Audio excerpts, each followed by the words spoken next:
The annual Charter Day parade in Flaxborough had always prided itself on being a model of provincial decorum. Brass band, bunting, floats bedecked with chrysanthemums, and an almost alarming amount of sponge cake, all were part of the seasonal ritual that made the town believe it still had a civic pulse. This year, however, it began to throb with something far less benign. As the mayor, Alderman Herbert Croot, stepped up onto the makeshift platform outside the Corn Exchange to receive the ceremonial scroll, the crowd gasped.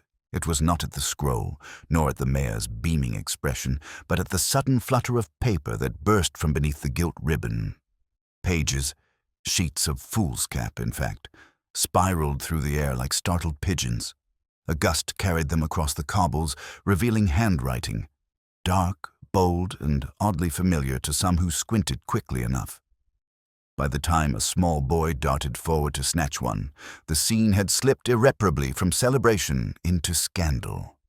The paper bore not the dry pomp of municipal proclamations, but sentences unmistakably intimate. Love letters, some whispered. Others insisted they looked more like threats. And one, according to the butcher's wife, contained a figure with pound signs next to it.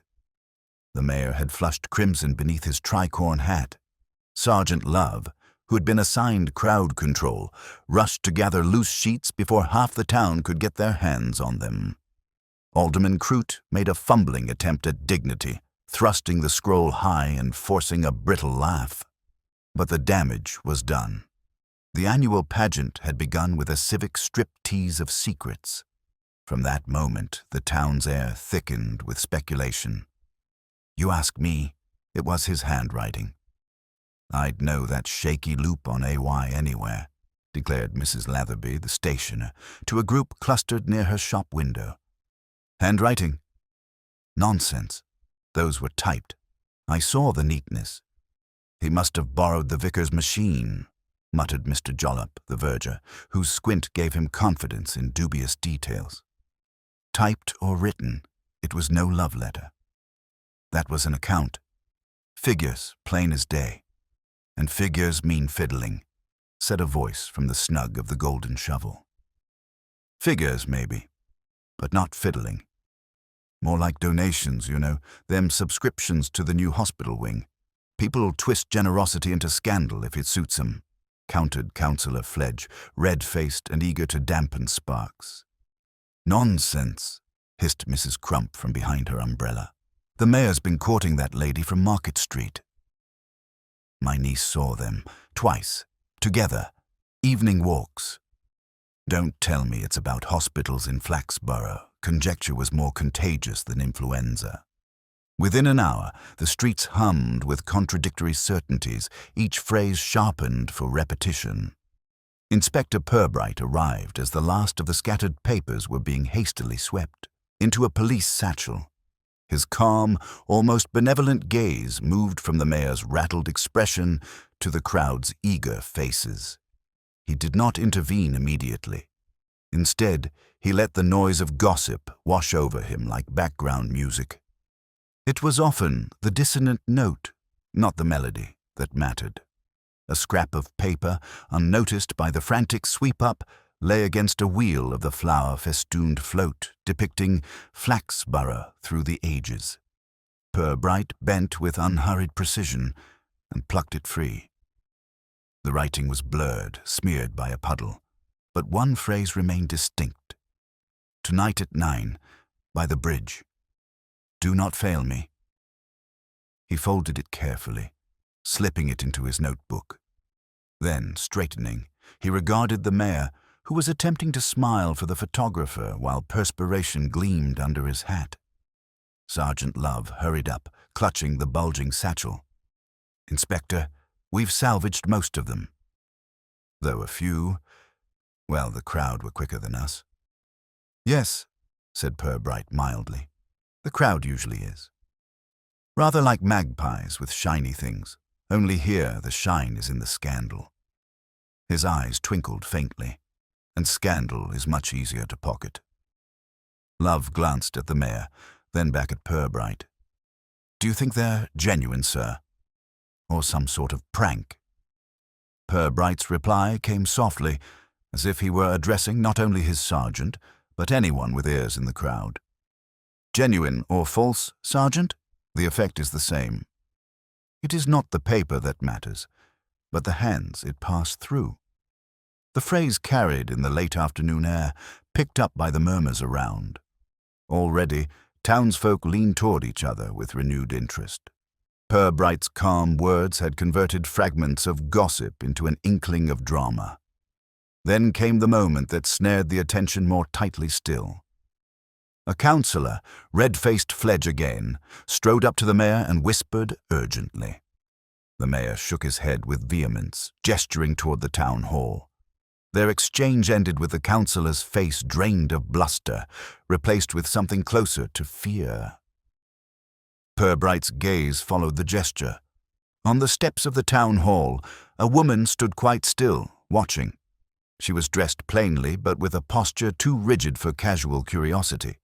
When her eyes met the inspector's, she turned and disappeared into the shadows of the archway.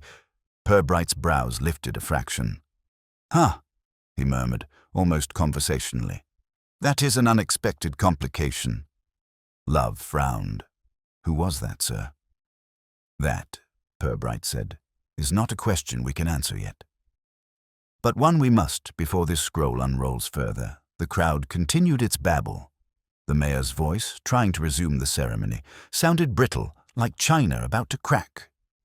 The bunting flapped nervously in the wind, and beneath it all lay that single phrase in Purbright's notebook. "Tonight at 9, by the bridge." What bridge, and whose appointment? The question hung like a bell waiting to be struck. And just as the band struck up a clumsy march to smother the embarrassment, a policeman jogged across the square to Purbright, breathless. "Inspector, it's urgent." "Something's been found by the riverbank." Purbright closed his notebook with a click that seemed almost deliberate. "Then," he said, "we shall see whether scandal is merely paper or something heavier." And as he turned, the crowd's eager silence deepened, every whisper curling into the same unspoken thought. If the mayor's secrets were fluttering loose already, what else lay waiting by the water? Purbright and Love crossed the square with the crowd parting for them in a hush that contained both fear and appetite. The brass band had faltered into a muddled hymn and then given up altogether. Behind them, the mayor was being coaxed toward the town hall by Councillor Fledge, who looked as though a stiff breeze might blow his composure off like a hat. The constable who had run with the message, Briggs, a long-legged young man whose zeal outran his breath, led the way down the cut lane toward the river, where the older trees leaned together like conspirators. The afternoon's wind still worried at the bunting along the waterfront. A barge nosed past with a slow, patient churn, and the stone footbridge arched over water the color of pewter. On the near bank, 2 fishermen had become sentinels. Their rods rested uselessly while their bodies tilted, eager to be part of anything more vivid than trout. Briggs took Purbright to a kink of ground below the bridge where the reeds lifted and fell like whispering skirts. "There, sir," he said, pointing. "Found by the bend." Couldn't tell if it was washed up or put. Among the reeds lay a leather case about the size of a municipal minute book, its lock snapped clean through. The leather was embossed with the crest of Flaxborough Borough Council, 3 wavy lines beneath a stylized mill. It was wet, but only on one side. Purbright crouched, his knees settling with a gentle crack that might have been bones or courtesy, and turned the case in his hands as if it were a skittish animal. From within came a damp shuffle of papers, too few for comfort. He produced a handkerchief and dabbed the metal where the lock had broken. The edge had a bright, recent bite. "Someone opened it here," he murmured. "Not the river's work. Water does mischief, but seldom with pliers." Love knelt beside him. "Same crest as the town hall's stationery cupboard, sir?" Could it be the case that the ceremonial scroll came from? Possibly. Though a scroll is happier in a tube. Still, things have their eccentricities, like people. Purbright unbuckled the case and eased out a thin sheaf. The top page was municipal boilerplate, the sort of preamble that makes ceremonies behave. Beneath it, folded, a sheet of foolscap bore a line he had seen once already, "Tonight at 9, by the bridge." The ink had slightly puddled, as if the pen had paused on impatience. He compared the paper's texture against the scrap in his notebook, a near match. The corners of his mouth curved toward a thought that would not yet introduce itself. "Sir," Love said softly. "Two notes that wish to be siblings, Nandana." Sergeant. One tossed by a float with the blithe air of a prank, and this one tucked into a council case to be found with drama. He sniffed very gently. Lavender. Someone with better taste than secrecy. Briggs colored at the mention of scent, as if perfume were an accusation. "A woman was seen near, sir," he said quickly. "Mrs. Holt, the ferryman's sister, saw her from the towpath earlier. Plain dress. Stood for a while under the bridge arch, then went off toward the Market Street steps."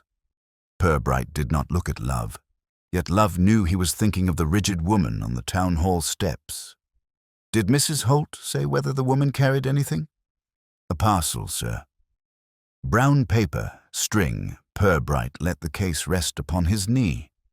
"If I were to plant a note to be discovered," he said mildly, "I would make sure it was discovered by the right class of eyes. The river is obliging, but not organized. People are more dependable than water." Love glanced at the bridge. "Do you suppose, sir, that tonight's appointment is meant to be kept?"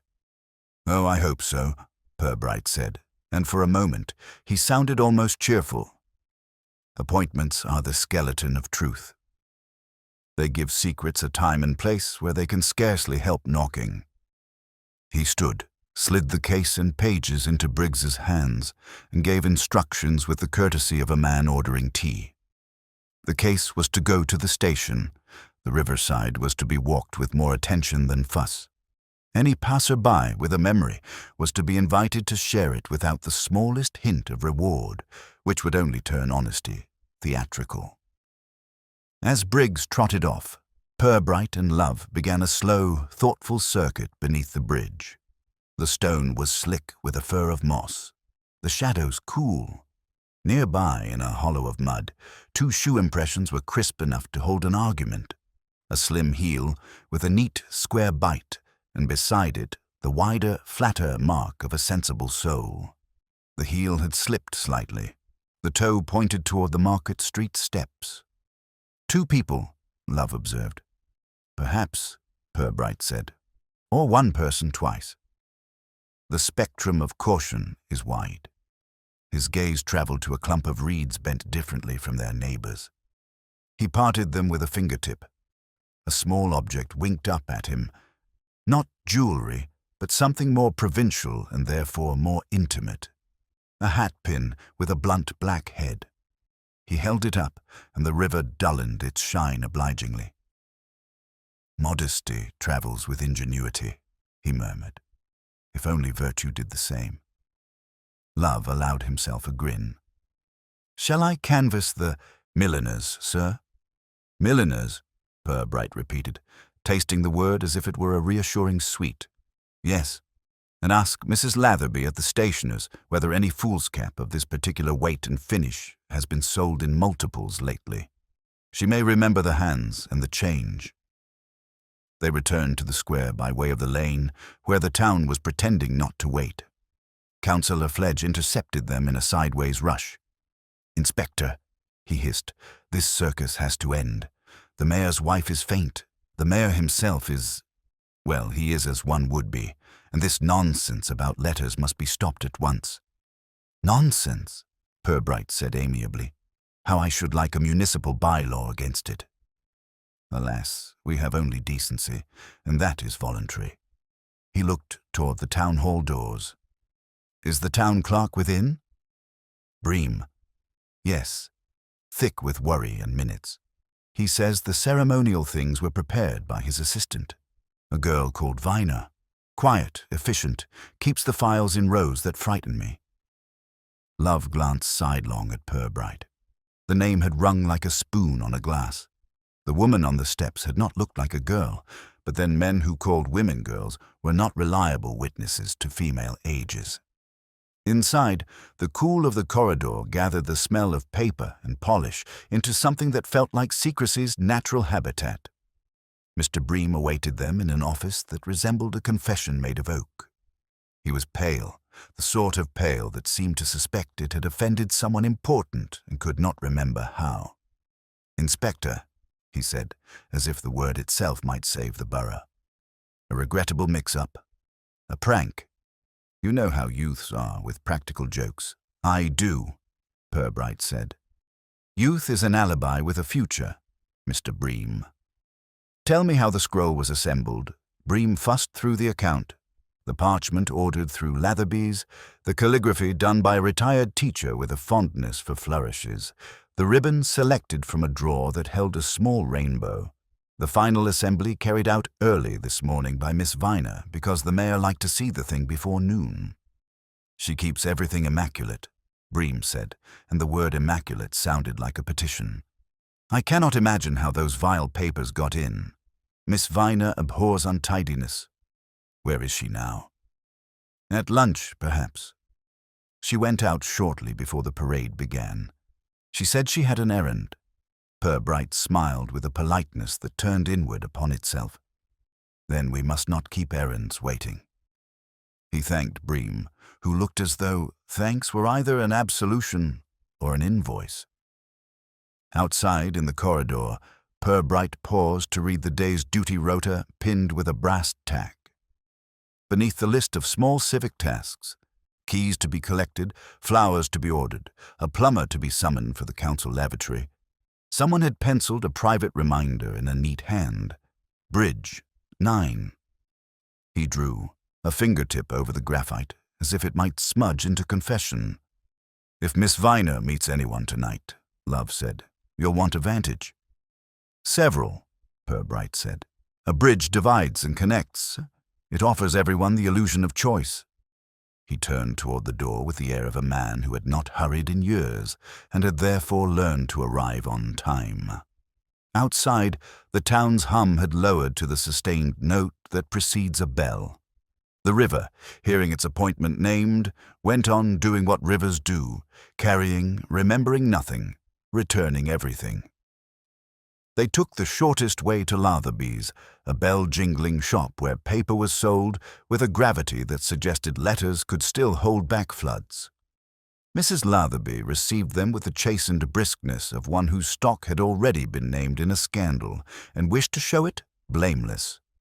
Purbright admired a display of parchment as if it were a small cathedral and asked, in his mild way, whether any foolscap of that particular weight had gone briskly of late.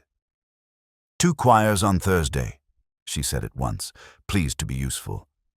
"Cash, no chatter. A woman, plain dress, neat gloves, no rings. Smelt, like my grandmother's drawers. Lavender, not fancy French, the domestic sort.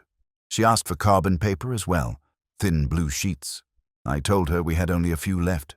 She took the lot. Exact change." Mrs. Latherby paused, pride and regret intertwined. She handled the paper like someone who likes it. "Did she buy ribbon?" Purbright asked, as if the ribbon's feelings mattered. "Not with the fool's cap," Mrs. Latherby said. "Miss Viner bought the ribbon this morning for the mayor's scroll. Scarlet. Good quality. Miss Viner always buys good. She keeps accounts as straight as knitting, carbon and fool's cap," Love murmured. "Duplicates." "Duplications are confession's less emotional cousin," Purbright said. "It says everything twice in case the first time is shy." He thanked Mrs. Latherby, who softened at the courtesy, and added that the lavender had been the cheap bottle from Haberdasher Lane. "Lavenderine, with a tin cap. You can smell it 3 doors off the milliner. 2 shops along, did not sell perfume, but recognized the hat pin at once when Love described it. Blunt black head," she said, plucking the twin from a velvet cushion. "I've 3 dozen, sold most to the dressmaker on Market Street. Miss Sykes, clever fingers, cheap thread. Her girl came in yesterday for another packet. Plain, quiet, lavender about her if you want the weather report. Said they were for stiff felt hats that fly if you give them a dirty look. Miss Sykes's name rearranged itself inside Purbright's mind and lay beside Market Street, the steps to the river, the parcel under the bridge. He thanked the milliner with a gravity that made hatpins seem almost municipal responsibilities, and they walked up toward the market, street steps where stone cooled the air. The woman from the town hall, the rigid watcher, stood at the top as if she had been placed there by the town clerk for decorative balance. She did not flinch as they approached. "Miss Viner," Purbright said gently. She inclined her head. Up close, she was not so much plain as distilled. Nothing that was not necessary, even in the way she breathed. "Inspector, Mr. Bream said you would wish to speak to me. I dislike irregularities, and today has been an anthology of them." "Then you will enjoy clearing one up." Purbright's tone made tidying sound like a minor virtue with large consequences. "You wrote Bridge 9 on the duty rota." "I did." No hesitation. The borough surveyor asked for an inspection of the coping stones on the north arch. "They rattle. I like bridges to hang together." "You prefer sandalwood to lavender," Purbright said, not as a question. "I prefer things that do not draw attention," she replied. And in that moment, he believed entirely that she kept files in rows that frightened councillors. "I prepared the scroll at 10:30. I left it in the locked presentation case at 5 to 11 and went to fetch ribbon. Mr. Bream has a key, as does the mayor's secretary, Mrs. Pargeter, and Mr. Tudge, the caretaker. When I returned at 11:30, the case was still locked. I fastened the ribbon and sealed it. It did not occur to me to shake it," she added with a faint acid running under the words. "One assumes a scroll contains itself." "Who visited the corridor while you were gone?" Love asked. "Mr. Fledge, blustering about sashes. Mr. Bream twice, moving papers from that side table to this one, which is his battleground with chaos. Mrs. Pargeter, with a list and an air. Mr. Tudge, carrying a mop like a halberd." She met Purbright's eyes. "I saw no one else." "Thank you," Purbright said. The thanks carried as before inward. It sounded as if he were thanking the day for taking the trouble to line up its events. "We shall keep your 9 o'clock appointment professional, then, and see if anyone attempts to make it private." "I detest being used," Miss Viner said, and for the first time her voice warmed enough to show feeling. "If someone has made my rota into an invitation, I should like them told off." Purbright allowed himself a small smile. "I find the right kind of telling off does more good than a sermon." They left her with the dignity of someone who had given a proper account and took the slope to the river again, past the towpath where Mrs. Holt, the ferryman's sister, was coiling rope with the matter-of-fact grace of a person who trusted knots more than people. She supplied, without prompting, one more angle on the woman in plain dress, carried a parcel, went down the steps and stood under the arch, looking up at the stones, paused as if listening, then away toward Market Street. The memory of lavender staying longer than the shape. By 7, the light had flattened into evening pewter, and Purbright arranged his quiet geography around the bridge. Briggs, with a cap too eager for his head, took the towpath beyond the bend. Love placed himself among the alders where fishermen like to lean. Purbright chose the shadow of the north abutment, where the river made a pocket of silence. He had always been fond of places that listened. The first visitor was not clandestine. Mr. Dack, the borough surveyor, arrived with a bag of chalk and a disposition that made daylight seem a bureaucratic. He tapped stones, scowled at looseness, and made neat marks that had nothing to do with secrets. At his heels drifted a boy, the same with the quick hands from the parade, hoping for adventure and receiving, instead, a lecture about Roman arches. When they had gone, the bridge resumed waiting. What broke the monotony was a line drawn very different from Mr. Dack's, a thin twine disappearing into the water from the iron ring under the arch. Love noticed it first, gave a low whistle, and Purbright came forward without haste, as if answering a polite knock. The twine came up with the river's reluctance, bringing a canvas bag that dripped resentment. Inside lay pebbles for weight and a sheaf of papers protected by waxed cloth. On top, an envelope stamped with the crest of the borough and blotched where wet fingers had been impatient. Purbright opened the envelope with a care that made it clear envelopes had feelings too. The first sheet was not a letter, but a slip from the Flaxborough and District Savings Bank. Deposit acknowledgement, amount inked in a careful hand. Beneficiary noted as Friends of Flaxborough Hospital, Mayor's Appeal.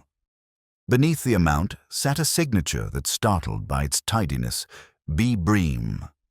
Love breathed out. So it is charity, after all. Or the costume for something that wishes to look charitable, Purbright said. He lifted the next leaf. The thin blueness of carbon, the familiar phrase ghosted twice. Tonight at 9, by the bridge. There were 3 identical notes, each with minute differences where the pen had borne down more bravely. A 4th carbon showed only the words, "Do not fail me," and a smudge that might once have been an initial. The bag smelled faintly, indisputably, of lavender. "Mr. Bream's name is in a bag that would prefer not to be found," Love said quietly. "Either he is tidier than we think, sir, or someone likes their irony neat." "Mr. Bream is the sort of tidy that loses sleep over staples," Purbright said. "He does not throw his banking into a river in a bag with pebbles. No, this is an arrangement, something dressed as a donation, something repeated in carbon so that one copy may drift and another be kept. The question is whether the hospital is a cloak, or the only honest thing in the whole ensemble." From up on the bridge came the soft tread of someone who had learned to walk with the shyness of paper.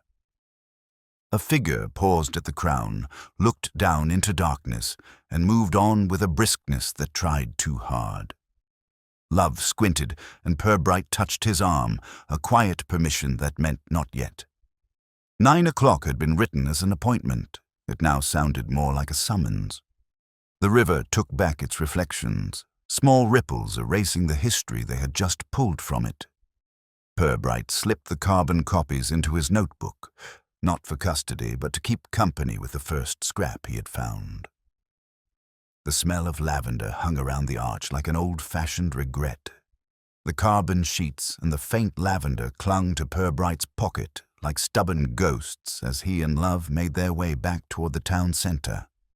The bridge had yielded its secret, but it had also multiplied questions, and Flaxborough was not inclined to let questions grow quietly. By the time they reached the market square, word of the bag by the river had already passed through at least 3 retellings, and the knot of people outside the Corn Exchange had swelled again. Rumour was a faster courier than any constable. Inside the council chamber, the mayor had insisted that the evening's emergency session proceed despite the day's humiliation. The long table, with its green baize and its rows of polished chairs, looked less like a seat of civic dignity than a platform for nervous performances. Councillor Fledge, red-faced as ever, fussed with papers he clearly had no intention of reading. Councillor Brimpton whispered audibly about slander from mischief-makers. And at the far end, Bream, the town clerk, dabbed at his forehead with a handkerchief that had begun to fray under the strain. Purbright entered without announcement, Love trailing in his shadow. Their arrival brought a hush that was not quite relief. The mayor, still florid beneath his tricorn hat, though the evening demanded no costume, attempted to sound hearty. "Inspector, glad you could join us. Some confusion today, of course, but we'll have it put right." His laugh was the brittle kind that came from a throat not accustomed to bravery. Purbright took a chair as though he were settling down to hear a sermon, his hands folded, his eyes calm. Love, less serene, stood against the wall and scanned the faces, noting how many avoided looking at the leather case Purbright had placed deliberately on the table. The mayor twitched at the sight of it, while Bream closed his eyes momentarily, as though willing the object into a less incriminating shape.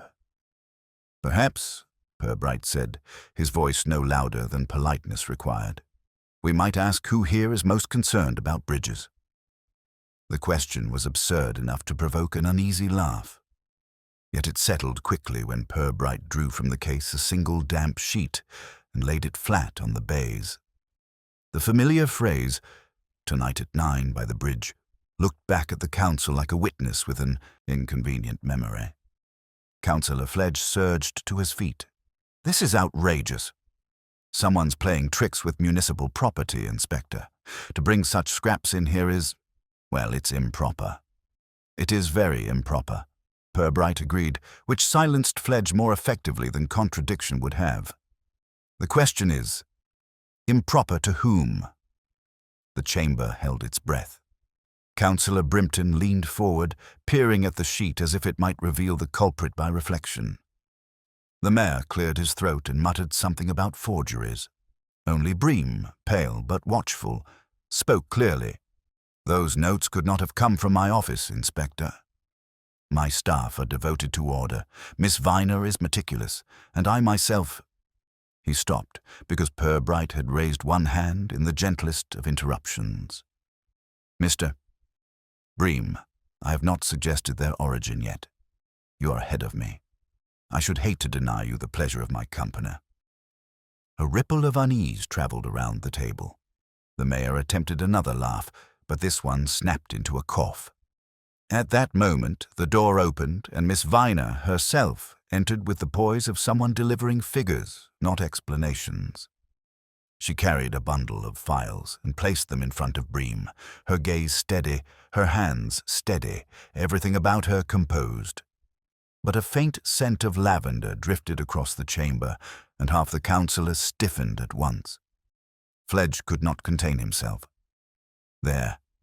You smell it. That perfume. Why, it's all over these wretched notes." His accusation spilt out like beer from an overfilled tankard. Miss Viner turned her head slightly, regarding him as one might regard a moth at the window.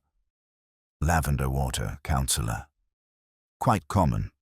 I use it to freshen drawers and occasionally myself. It is not a crime." Purbright regarded her with the same calm he had used by the river. "No, Miss Viner, not a crime, but sometimes a clue, and sometimes merely a convenience for someone else." The tension fractured when a commotion sounded from the public gallery. Flaxborough had never been able to keep its townsfolk from sneaking into council sessions, and tonight the benches were thick with eager faces. A voice shouted, "Ask about the hospital money." Another countered, "It's charity, leave it be." And a third, sharp as vinegar, "Charity my foot, more like hush money." The mayor slammed his hand upon the table. "Order, this is intolerable." But the chamber had already lost its grip on order. Gossip had leapt from the street into officialdom, and the councillors shifted in their seats like children caught in mischief. Sergeant Love stepped forward, raising a hand, but the shouting swelled. One man claimed to have seen the mayor visiting the savings bank after hours. A woman insisted she'd glimpsed Bream at the bridge the night before. Another declared that Miss Viner had been seen burning papers behind the town hall. The contradictions piled higher with every voice. Purbright, unmoved, reached into the case again and produced the banking slip stamped with Bream's signature. He held it in 2 fingers as though displaying a specimen. "The town wishes to know where its generosity lies. Perhaps Mr. Bream will tell us." Bream blanched. His lips moved without sound. Then, with an effort, he stammered, It was a deposit for the mayor's appeal fund. Quite proper. I signed the acknowledgement, yes. But these other papers, these notes, I cannot explain them. They are not mine." The mayor shifted uneasily. Councillor Fledge mopped his brow with the vigor of a guilty man, though his guilt was of the petty, personal sort. Miss Viner, rigid, kept her eyes on Purbright as though only he could be trusted to keep the meeting tethered to reason. Before anyone could speak again, the doors banged open. Constable Briggs, breathless for the second time that day, strode in and saluted clumsily. "Inspector, we've just found something near the ferry steps. A ledger, stuffed behind the piling, damp but legible." A murmur surged through the room. Purbright rose, leaving the papers on the table where the councillors could not resist staring at them. "Well, gentlemen," he said, voice mild but unyielding, "perhaps Flaxborough's secrets have grown too heavy for the river to keep." The chamber's hush deepened. In that moment, even the gossip fell silent, straining to imagine what a ledger from the river might contain, and whose name would be written in it.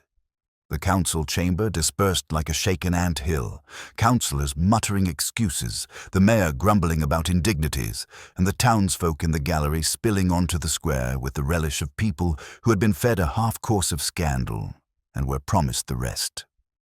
Purbright gave no instructions to quiet them. Noise was not always the enemy. Sometimes it served as cover. He moved with Love and Briggs down toward the ferry steps, where the river's edge smelled of damp timbers and weeds bruised by feet. The ledger lay where Briggs had said, jammed behind a piling as though the river itself had tried to swallow it and failed. Its covers were swollen, the ink blurred in places, but Purbright handled it with the delicate patience he might have used for a hymn book. He eased it open. Columns of figures greeted him, tidy once, now mottled, yet still coherent enough to reveal patterns. Dates marched in sequence. Names were noted in shorthand. Amounts were added with the clerical confidence of someone who lived for arithmetic. Love peered over his shoulder. "Council accounts." "Private accounts, I think." A shadow twin, Purbright pointed with a slow forefinger. "See how the deposits match the mayor's public appeal. Pound for pound, donation for donation, except here, where the totals deviate. The hospital receives 10, but the shadow account lists 8. £2 travel elsewhere with a cryptic initial B," Love murmured, spotting the initial at the edge of the page. "For Bream." "Or for Bridge," Purbright said softly. "Or for benefactor. Or, most dangerously, for bribe." He closed the ledger carefully, as if it might bruise. "But you are right to notice Bream. He signs acknowledgements. He handles figures. He is also the sort of man who trembles before irregularities, which makes him an excellent cloak for one." Briggs shifted uncomfortably.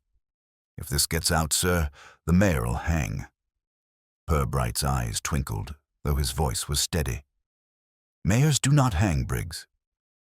They resign with ceremony and speeches about health. But the real question is who writes in ledgers at night and then trusts the river to hide them." They carried the sodden book back to the station, where a drying rack was pressed into service. Purbright sat with Love in his office, the lamplight turning the ledger's damp pages into faintly luminous leaves. Together they copied what they could into a clean notebook, dates, names, amounts, and those cryptic initials. The letters varied. BF, occasionally. V. Love tapped one entry. F. Could that be Fledge? A councillor known more for volume than for sums. But volume attracts attention, Sergeant. Someone quieter might prefer initials that misdirect. Purbright leaned back, folding his hands. "We have in play the mayor, his clerk Bream, Councillor Fledge, and Miss Viner, each tied by gossip or by scent to these papers. Each could profit or be ruined by what these figures mean." Love frowned. Then the bag in the river was no accident. Someone meant for us to find it, not us, perhaps. But someone. Purbright closed his eyes briefly, then opened them again with the faint smile of a man who has allowed a thought to ripen before speaking. If one wishes to disgrace the mayor, what better stage than Charter Day, with bunting and brass to provide applause? If one wishes to conceal the real beneficiary, what better than a ledger so carelessly hidden it must be discovered? The thought hung in the lamplight. Outside, the town was restless. Faint sounds of voices carried even through the shuttered windows. Flaxborough was awake, and secrets never slept comfortably. Shortly before midnight, A constable arrived with word that Miss Viner had returned to the town hall. She had gone to fetch papers, claiming the day's confusion had left files in disorder. Purbright rose at once. "Sergeant, a tidy mind will not permit loose ends." She may tie one too tightly. They found her in the records office, lamp burning low, hands moving swiftly through files. She looked up without surprise. "Inspector, I expected you. Disorder cannot wait till morning." Purbright's gaze drifted to the files she had already stacked. "Hospital accounts?" "Yes. Mr. Bream left them in disarray. I'm arranging them properly." Her tone was crisp, but her fingers were pale against the paper. Love stepped closer, scanning the columns. "These totals match the appeal reports." "Of course they do." Miss Viner's eyes flickered just once. Purbright, still mild, placed the damp ledger on the desk. "Then perhaps you will tell us why this one does not." Her composure cracked only slightly, enough for her lips to tighten. "Where did you find it?" "In the river," Purbright said. "Rivers are notoriously bad clerks, but they keep evidence better than men imagine." She stood very straight, but the lavender clung to her sleeve like betrayal. "I know nothing of that ledger." "Perhaps not," Purbright agreed, "but you know someone who does." The silence that followed was not merely hers. It seemed to belong to the whole building, as if the files themselves held their breath. At last, she said, "Mr. Bream would rather die than see the accounts irregular. Yet his name is everywhere, used like a stamp." "The mayor." "He enjoys ceremony, but not figures." Councillor Fledge could not add 3 pints to a half-crown, and yet money moves, Inspector. It moves like water, and someone guides the stream. Purbright's voice was gentle, but it carried weight. "And you, Miss Viner, do you guide it?" Her eyes flashed, more with hurt than with fear. "I count. I do not steal." Before Purbright could answer, a sharp rap at the outer door startled them. Briggs hurried in, his face chalky. "Sir, there's been a fire at the ferry house. They say papers, bundles of them, were burning in the yard before the blaze spread. Some folks swear they saw Councillor Fledge running away." Love swore under his breath. Purbright closed the ledger again, the sound like a punctuation mark. "Then," he said calmly, "we must see which papers burn quickest, the guilty or the innocent." The 3 of them moved toward the door, the faint smell of lavender mingling with the acrid smoke drifting already through the night air. The case that had begun with scattered scraps at a parade was now fanned by fire, and Flaxborough's secrets were lighting up the riverbank for all to see. The smell of smoke thickened as Purbright, Love, Miss Viner, and Briggs approached the ferry house.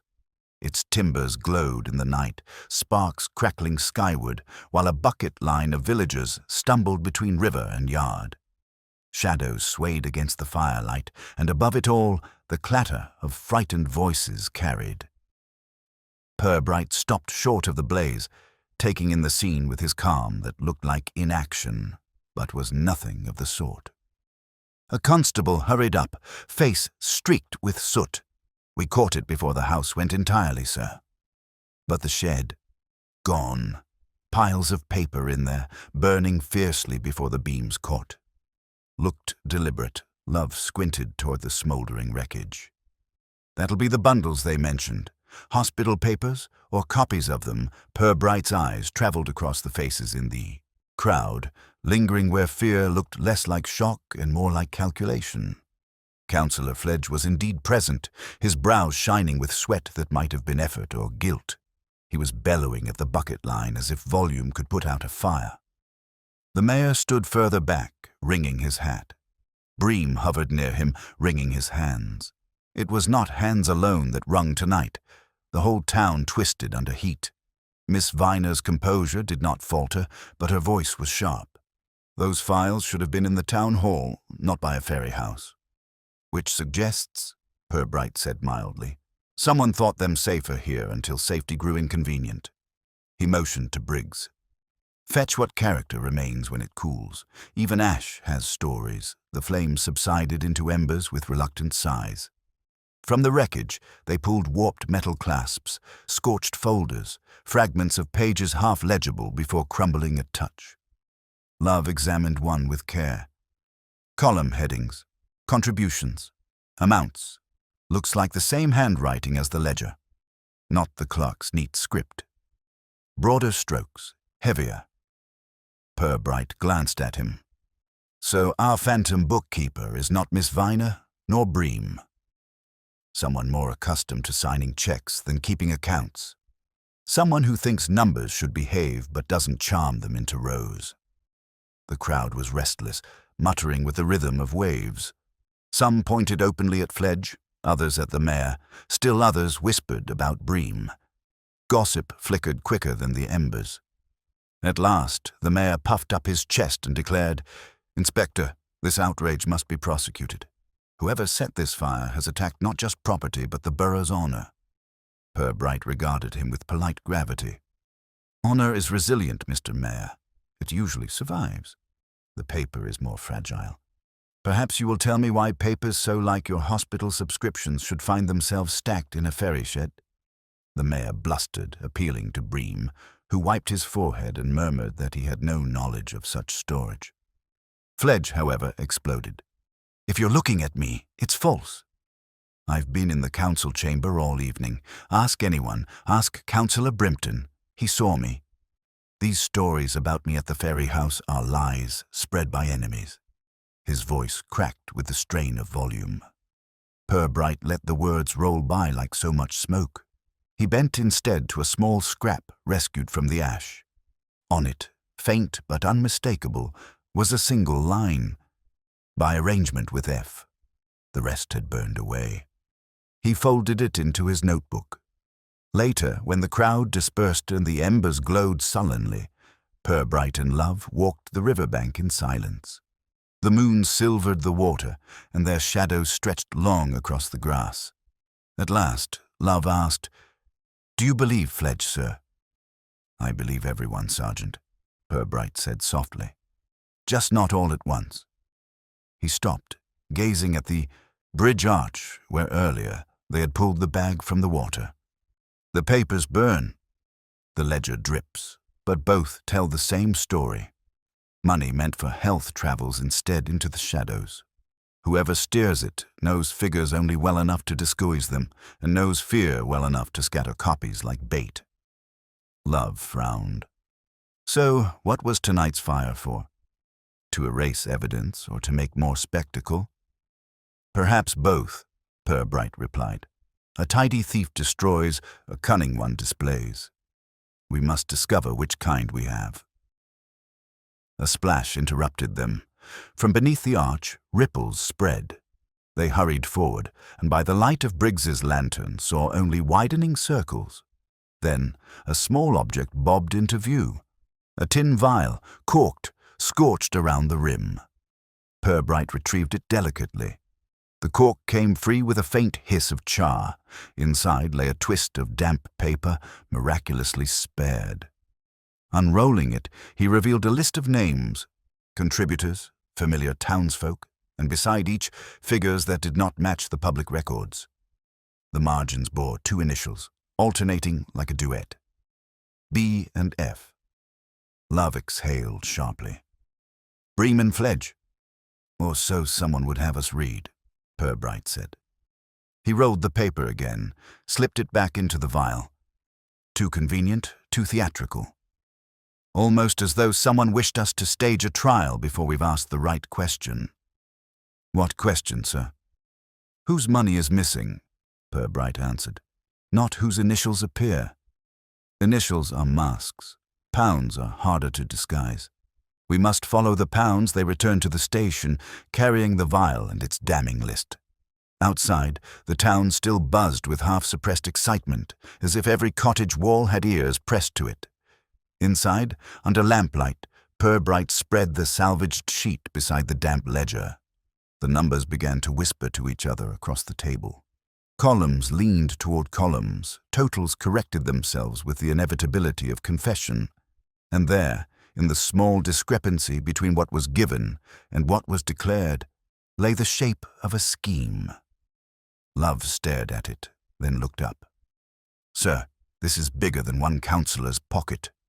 "Yes," Purbright said, "this is Flaxborough's secret, and tomorrow, when the embers are cold, it will require more than gossip to carry it." The lamp guttered. Outside, the river ran on, carrying away ash and whispers alike.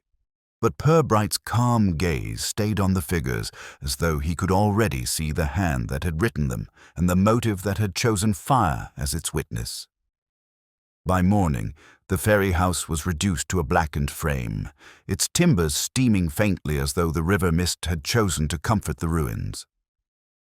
Purbright stood on the towpath, with Love beside him, watching villagers poke at the embers for souvenirs of scandal. Flaxborough did not easily let go of its excitements, and yesterday's parade had turned into a 2-day festival of whispers. Children darted about with fragments of scorched paper, brandishing them as treasure. Each half-burnt figure was repeated at least 3 times before reaching breakfast tables. Purbright allowed the scene to unfold before turning back toward the station. Inside, the sodden ledger and the damp paper from the tin vial had dried enough to reveal their stubborn details. He laid them side by side and traced the discrepancies again. Donations entered on one list were shaved on the other. Initials B and F alternated like a rhythm too consistent to be an accident. Yet the hand that had written them was not tidy. Heavy strokes, impatient flourishes, corrections scrawled rather than erased. Love leaned over his shoulder. "That's not Bream's work. He's as neat as a prayer book." "No," Purbright agreed. "This is the hand of someone who believes arithmetic is beneath him, but necessary to disguise. A man accustomed to ordering others, not balancing sums." Love's eyes narrowed. "The mayor." Purbright closed the ledger gently. "Or someone who wishes us to think so." The mayor himself appeared later that morning, summoned more by the weight of rumor than by police request. He blustered into the office, hat clutched like a shield. "Inspector, I cannot have this town believe I fiddle with the hospital funds. My good name, my very post, depends on it. I've raised money with my own speeches, gone to every blasted whist drive and raffle." His voice cracked, revealing the fear beneath. Purbright's tone was calm, almost kind. "Then you will want us to clear your name. Tell me, Mr. Mayor, did you at any time remove papers from the town hall to be stored elsewhere?" "Certainly not," Croot snapped. "I can hardly be expected to cart files about like a clerk." "And yet," Purbright murmured, "files were found in a ferry shed, then burned. And your initials appear, if one chooses to read them so, in duplicate ledgers." The mayor paled. "Bream handles all that. I sign what's put before me. If my name is used wrongly, he must explain." He sagged into a chair, sweat shining on his temple. "Inspector, if you mean to arrest me, do it. But by heaven, I swear on the borough mace, I've stolen nothing."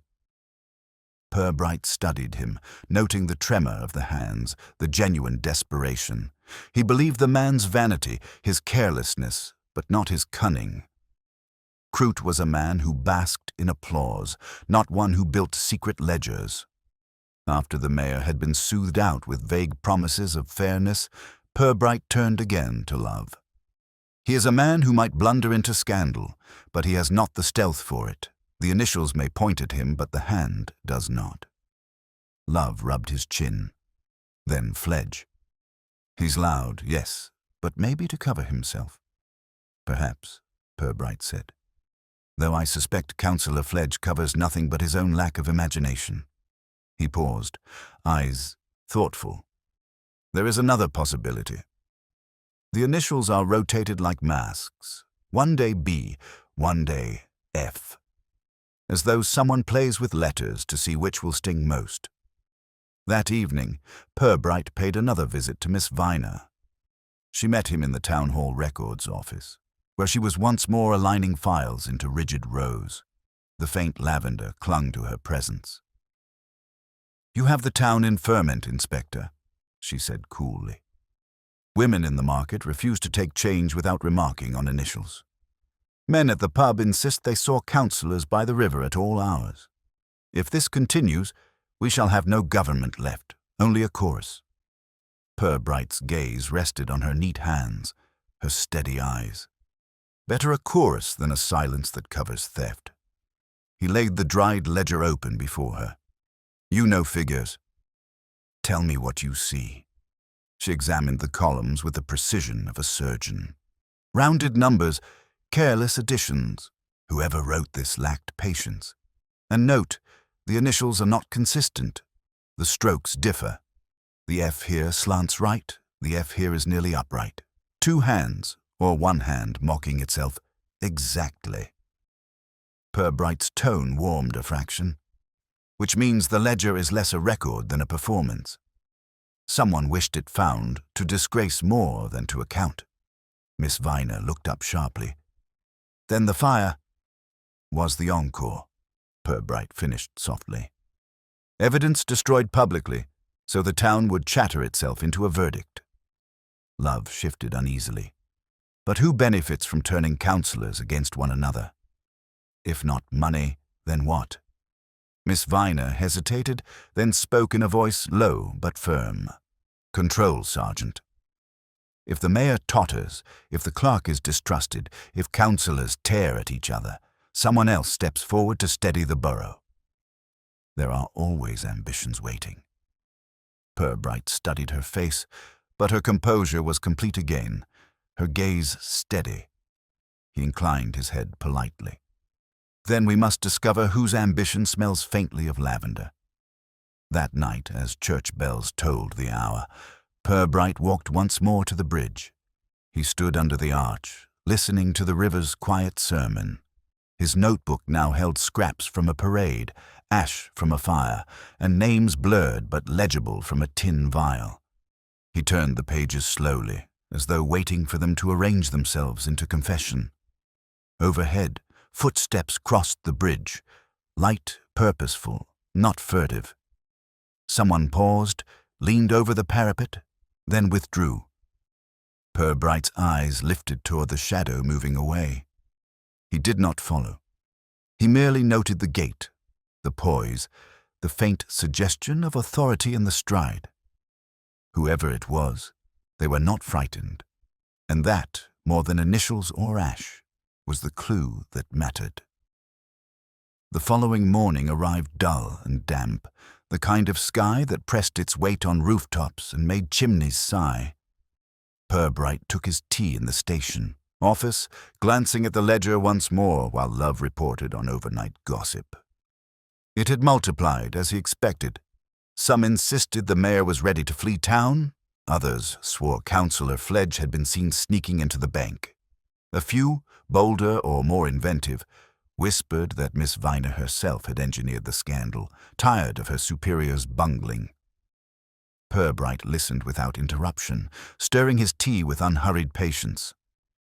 Gossip is the town's unpaid detective, Sergeant. Its findings are never reliable, but they always reveal where people hope the guilt lies. This morning it appears they hope it lies anywhere but with themselves. He closed the ledger and suggested a visit to the bank. The Flaxborough and District Savings Bank occupied a modest stone building that tried hard to look like a cathedral but smelled more of ink than incense. The manager, Mr. Eltringham, greeted them with nervous formality. He was a small man who looked perpetually startled, as if figures had been known to leap from ledgers to bite. "We're most distressed, Inspector. Most distressed indeed," Eltringham fluttered. "The mayor's appeal has been a source of pride. Now these rumors, scandalous. Our deposits are entirely in order, I assure you." Purbright nodded mildly. "We shall take comfort from your assurance.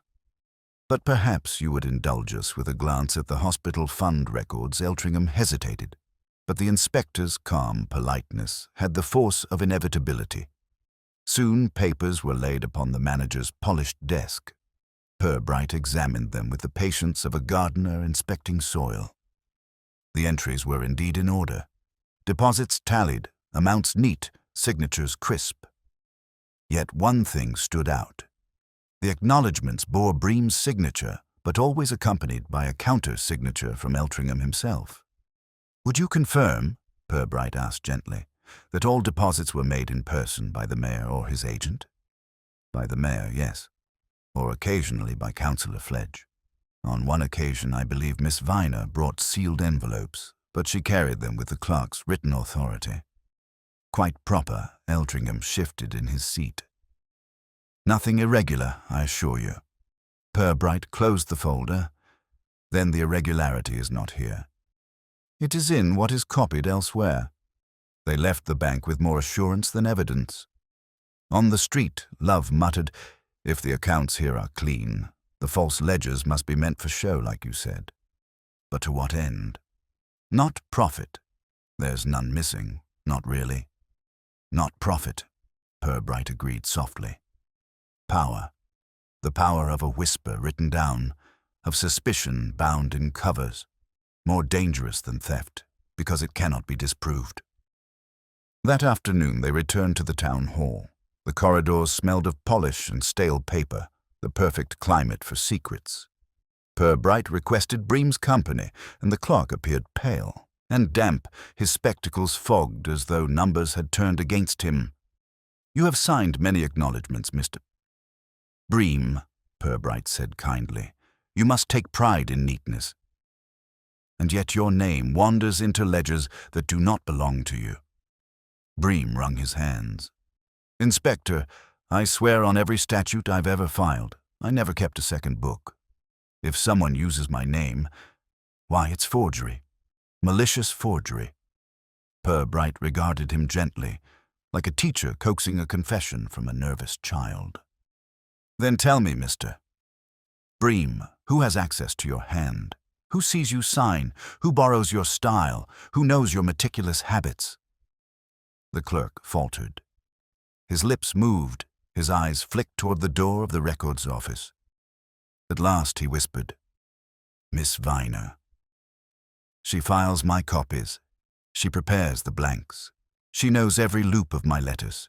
His shoulders slumped. "But she is loyal. She despises disorder." "Loyalty," Purbright murmured, "is a word that can mean opposite things, depending on where one stands." Miss Viner herself appeared soon after, summoned by the unspoken current of the building. She carried a stack of papers with her customary precision. Her gaze took in Bream's pallor, Purbright's mild curiosity, and Love's alert suspicion. She did not falter. "You think I forged his hand?" she said flatly. Purbright did not answer. Silence pressed her to continue. "I know his loops and flourishes, yes. I could sign his name as easily as my own, but if I wished him ruined, I would not bother with such childish mimicry. I would let his own fear do the work." She set down the stack. "This scandal is a machine. Someone has oiled it with initials and carbon copies. But I'm not the engineer." Purbright inclined his head. "You are observant. Then perhaps you have observed who visits the files when no one watches." For the first time her composure flickered. "Councillor Fledge. He blusters about ribbons, but he lingers near accounts. I've caught him once or twice, nosing where he had no need. And," she paused, "and the mayor's secretary, Mrs. Pargeter. She has a fondness for rummaging." The names fell into the quiet like pebbles into water. Purbright gave no reaction, merely folded his hands as though the day had taught him what he expected to know. Later, walking back across the square, Love asked, "Do you believe her, sir?" Purbright looked toward the town hall's windows, where shadows moved behind curtains. "I believe she knows more than she admits. But whether she withholds to protect herself or another remains the puzzle. And puzzles, Sergeant, are often solved by who hurries to tidy them first." That evening, as lamps were lit across the town, Purbright sat alone at his desk. He spread before him the ledger, the carbon notes, the scrap from the ash, the vial from the river. Together they formed not a record, but a play, each prop positioned to cast suspicion, each Scene staged for maximum gossip. Only one hand could have arranged so theatrical a sequence. Not the vain mare, not the clumsy Fledge, not even the nervous Bream. He closed the notebook with care, knowing tomorrow would bring either revelation or another attempt at destruction. Outside, the river whispered beneath the bridge as if rehearsing lines for a drama not yet complete. The following morning, the town woke to rain. It tapped on slate roofs, drummed on gutters, and washed the smell of ash from the ferry ruins into the cobbles. For most, the day should have been an ordinary Tuesday, but Flaxborough was not allowed the luxury of ordinary anymore. Inspector Purbright, coat collar turned up against the drizzle, knew it before he reached the square. Crowds gathered despite the rain, umbrellas bobbing because scandal had promised yet another spectacle. The funeral of Alderman Dack, the borough surveyor, who had died suddenly 2 nights before from what the doctor called a seizure. The funeral, solemn by design, had turned into another chapter of unrest. The mayor stood stiff at the churchyard gate, red-nosed and muttering to councillors. Councillor Fledge was loudly instructing mourners where to stand, as if grief could be marshalled like troops. Bream hovered behind with his handkerchief, pale and damp as usual. Miss Viner stood near the vestry, her posture a rod of composure. The townsfolk whispered, Dack had known too much, had marked too many stones, had seen names where they should not have been. His death was natural, they conceded, but convenient. Purbright moved among them with mild courtesy, listening, absorbing. Love, at his side, leaned close. Sir, you don't think Dack's death has anything to do with the funds? Purbright's reply was soft. Seizures occur naturally. So does timing, but coincidence is often a cloak. The service began, droning psalms under dripping rafters. It might have passed without event had it not been for the hymn board. As the congregation sat, they noticed the wooden board at the side of the chancel bore not the numbers of hymns, but 4 chalked letters. B, F, B, F. A hush spread, then whispers darted like minnows. The verger, flustered, hurried to rub them away, but the impression was made. Gossip left the church faster than the mourners themselves. Purbright noted the board without outward surprise, though his eyes narrowed. As they left, he lingered by the vestry door. A faint scent of lavender drifted through the damp air. Miss Viner passed, her expression unaltered, but he marked the moment. Outside in the rain-slick yard, a confrontation broke out. A stout woman from the Golden Shovel accused Fledge of setting the fire. Fledge, purple-faced, bellowed that she was a liar planted by his enemies. The mayor attempted to quell the quarrel, but his own name was shouted next. We know you've been dipping into the hospital fund. He was told by a mill worker, whose words were echoed in nods. The crowd swelled with excitement. It was no longer a funeral. It was theatre. Purbright intervened at last, his calm voice cutting through the noise. Ladies and gentlemen, grief is not an alibi and rumor is not a verdict. The dead deserve silence, not speculation. His mildness carried more weight than shouting, and gradually the noise subsided. But the whispers, he knew, would ferment even stronger behind closed doors. Later, back in the station, the hymn-board letters occupied his thoughts. Love frowned. So someone wanted initials written where the whole town would see. At a funeral. Bold, sir? Yes, Purbright murmured. Too bold. Whoever scrawled them is less concerned with secrecy than with spectacle. A mind that seeks not only guilt but performance. He turned to the ledger again, comparing strokes. The chalk F matched none of the pen Fs. Another hand at work. That evening, Purbright called Miss Viner to his office.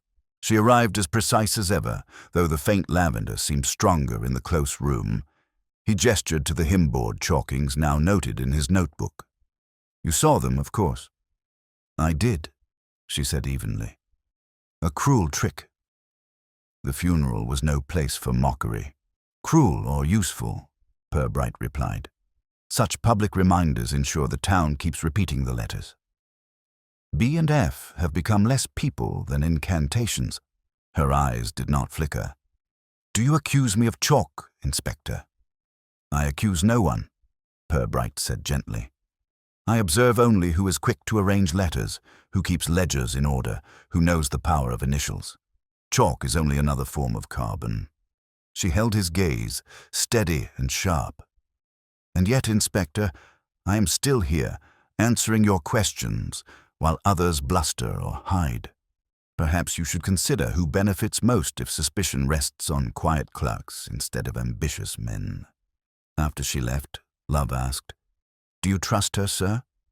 Purbright smiled faintly. Trust is a heavier word than I use, Sergeant. I note her skill, her composure, and her willingness to speak. Those are rarer than trust. He closed the ledger, laying the vial beside it. But today has given us something new.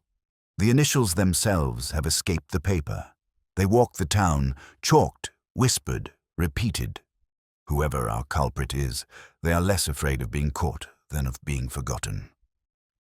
That night the rain cleared, and the moon hung bright above the bridge.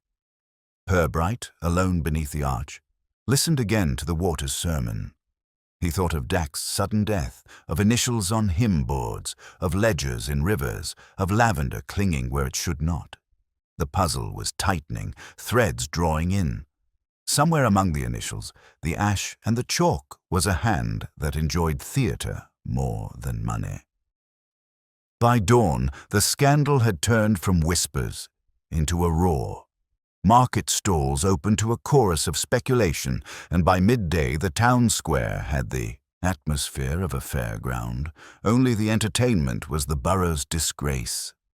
The hymn board incident at Alderman Dak's funeral had travelled faster than the rain itself. Everywhere, the initials B and F were chalked on walls, scrawled on lampposts, and muttered with relish over pints. Children drew them in the mud. Tradesmen etched them into delivery crates. The scandal had become graffiti. Purbright and Love moved through the square with the quiet inevitability of tide through a harbour. People fell silent as they passed, only to resume with doubled energy once the inspector's back was turned. It was not hostility, not exactly. It was fascination, the kind Flaxborough had always reserved for calamities that struck closer to home than seemed comfortable. At the town hall, a council meeting had been called in desperation. Inside, the chamber was packed with councillors, clerks, and a swelling gallery of townsfolk determined not to miss the next scene of the drama. The mayor looked worn, his tricorn discarded, his hair damp with sweat. Councillor Fledge fumed purple at every accusation hurled his way. Bream sat hunched, spectacles clouded, his hands clenching a handkerchief into surrender. Miss Viner stood at her post with that same rigid composure, her eyes moving only when necessary. The session opened with Fledge demanding an investigation into the cowardly smear campaign against him, punctuating each phrase with his fist on the table. He pointed at Bream, accused him of falsifying accounts, then swung to the mayor, accusing him of pocketing funds. Within moments, the chamber was a cacophony of shouts. Councillor Brimpton stood to declare that if anyone had been seen lurking near the ferry sheds, it was Fledge himself. Others muttered about secret meetings at the bridge, about envelopes delivered by Miss Viner, about Bream's trembling signature appearing too often. Purbright sat among the chaos with his calm smile, hands folded as though watching a school play. Only when the uproar threatened to become physical did he rise. His voice, mild but firm, carried above the din. Ladies and gentlemen, it is rare to see guilt pursued so enthusiastically by those who fear it. You may save yourselves the trouble. I have already read your confessions. The room fell into uneasy quiet. Fledge bellowed, "Confessions." "We've signed nothing." Purbright's eyes moved to the gallery, where villagers craned forward. "Oh, but you have. Every chalk mark, Every carbon copy, every scorched scrap was written for you. Not by you, perhaps, but for you, so that you would act as you are acting now, tearing one another to ribbons while the real author of the play watches from the wings. A murmur ran through the chamber. The mayor sagged into his chair. Bream stared miserably at the floor. Miss Viner's lips pressed into a thin line, though her gaze never wavered. "Inspector," Fledge blustered, "are you saying this is all some trick?" Purbright inclined his head. "A performance, Councillor. Carefully staged. The mayor's parade, perfect for an opening act. The bridge, an ideal stage for secret appointments. The ferry fire, spectacle enough to draw the whole town, and a funeral hymn board, chalked with initials. What better way to ensure the dead themselves cry scandal?" His tone remained mild, but each word landed like a stone dropped into a still pond. "Someone has written this drama as carefully as Miss Viner arranges her files." All eyes turned to her at once. For the first time, color rose faintly in her cheeks. She did not flinch, but the lavender that lingered around her seemed suddenly louder. Purbright's gaze rested on her, steady but not accusing. "You know as well as I do that these initials are not signatures, but signals. They were planted to be found, to be copied, to be whispered. A game of letters, not of numbers." Miss Viner spoke at last, her voice clear and controlled. "And do you suggest, Inspector, that I chalked hymn boards and tossed ledgers into rivers? That I, who value order above all, would create chaos?" Purbright's smile was faint. "Order and control are cousins. One of them reassures, the other commands. And chaos, Miss Viner, is sometimes the surest path to control." The chamber erupted again.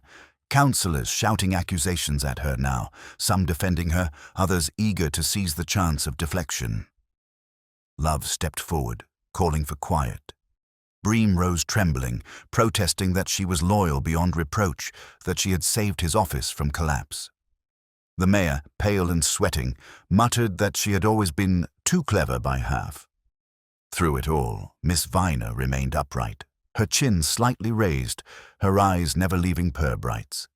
At last, she said, with the faintest edge to her voice, "If you believe I am the engineer, Inspector, then you must prove it." "Rumor is not enough," Purbright inclined his head again. "Indeed. Proof awaits. Tonight, by the bridge, where the first note summoned us. The appointment remains, Miss Viner. We shall see who arrives to keep it." The words fell like a gavel. The councillors fell silent. The crowd in the gallery leaned forward as if already promised admission to the final act. Outside, rain pattered against the windows, a quiet drum roll. Flaxborough itself seemed to hold its breath. Evening settled over Flaxborough with the deliberate pace of a curtain being drawn. The river, swollen from the day's rain, moved sluggishly beneath the stone bridge, its surface flecked with the faint gold of gas lamps. Inspector Purbright, coat collar turned high, stood in the shadow of the north abutment. Love was hidden among the alders by the towpath, while Briggs kept watch from the far bank. The appointment had been written long ago, tonight at 9 by the bridge, and Purbright trusted that the hand which staged so many scenes would not resist one final act. The town, restless as ever, had not remained ignorant. Groups lingered on the square, pretending to loiter but really waiting for whispers to return from the river. It was as though Flaxborough itself had taken a seat in the gallery, eager to see whether its own scandal would end in revelation or farce. At precisely 9, footsteps approached from Market Street. A figure descended the stone steps to the arch. Miss Viner, her plain dress neat, her stride purposeful. She paused beneath the bridge, the faint scent of lavender carried even over the river's damp breath. She stood with the poise of someone expecting a meeting, not a trap. Purbright stepped from the shadows with quiet courtesy. "Punctuality is a virtue, Miss Viner." She did not startle. Her eyes met his, cool and steady. "You said the appointment remained." I came to show you it is nothing but words on paper. There is no meeting, only suspicion. Suspicion, Purbright said, is not written. It is performed, and tonight the stage is yours. Her second set of footsteps echoed from the opposite bank. Councillor Fledge emerged from the dark, puffing heavily, his umbrella tucked under his arm like a weapon. I came because I was summoned, he blustered. Notes, letters, initials. Enough to hang a man. If this is some trick, Inspector, I demand it stop here. And then, from the Market Street side, came another. Bream, pale and sweating, spectacles gleaming in the lamplight. He looked like a man compelled by forces stronger than his own trembling will. His voice shook. I received a message. To come here. That all would be explained, Purbright watched them assemble beneath the arch. 3 figures drawn together by the same invisible hand. He let the silence swell, broken only by the river's churn. Then he spoke, voice mild but carrying. You see how neatly the play is cast. The clerk, the councillor, the assistant, each of you lured here by notes or by conscience, and yet none of you is the author. Fledge barked a laugh. Then who is, if not them? Or me? Or the mayor? Or Bream with his books? Purbright's eyes turned to the parapet above, where a shadow lingered. Slowly, the mayor's secretary, Mrs. Pargeter, descended the steps, her face taut, her hands clutching a small notebook bound in scarlet ribbon. She stopped midway, her voice sharp. Enough, Inspector. You've had your sport. Yes, I wrote the notes. Yes, I kept the false ledgers. This borough is rotten with vanity and cowardice, and someone had to show it. The mayor struts in costumes, Fledge bellows, Bream quivers, and Viner, she thinks herself the guardian of order, but none of them can govern. So I gave the town a scandal. Now they will demand better. The confession fell into the night like a stone into deep water. Love stepped forward from the alders, Briggs from the far bank. The circle tightened. Miss Viner's eyes flashed for the first time with true anger. You used my hand, my order, to make chaos. You stole my files. Mrs. Pargeter's laugh was brittle. You should thank me.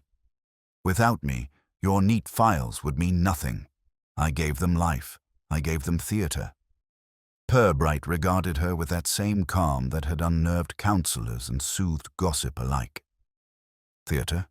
Yes, but theatre without substance collapses. You mimicked signatures, forged initials, planted scraps, lit fires.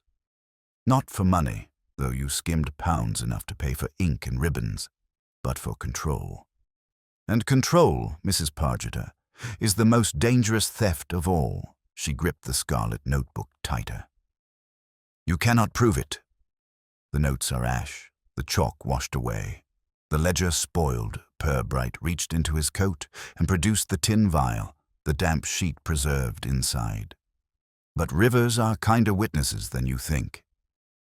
This list, written in your hand, escaped your fire. It bears your margin notations, your flourished P that you thought a private quirk. You gave yourself away with vanity, the same vanity you condemned in the mayor. Her face drained of color.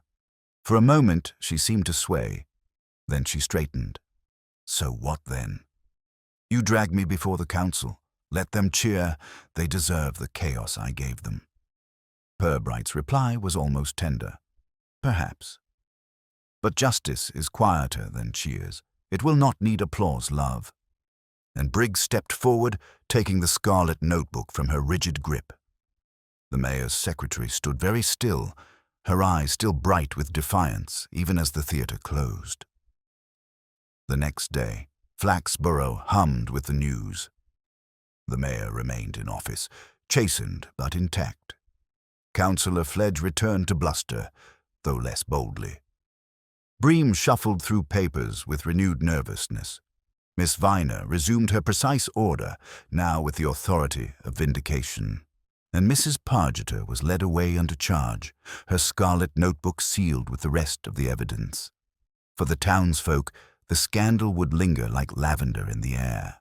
They would repeat it in shops, in pubs, at market stalls, weaving it into local legend. For Purbright, it was another performance concluded, another puzzle resolved not by shouting but by patience. Standing once more beneath the bridge, he allowed himself a faint smile. "Between you and me, Sergeant," he murmured to Love, "a little scandal is healthy. It keeps people awake. But too much, and even gossip grows tired. Let us hope Flaxborough finds boredom again." The river, indifferent, carried its secrets onward.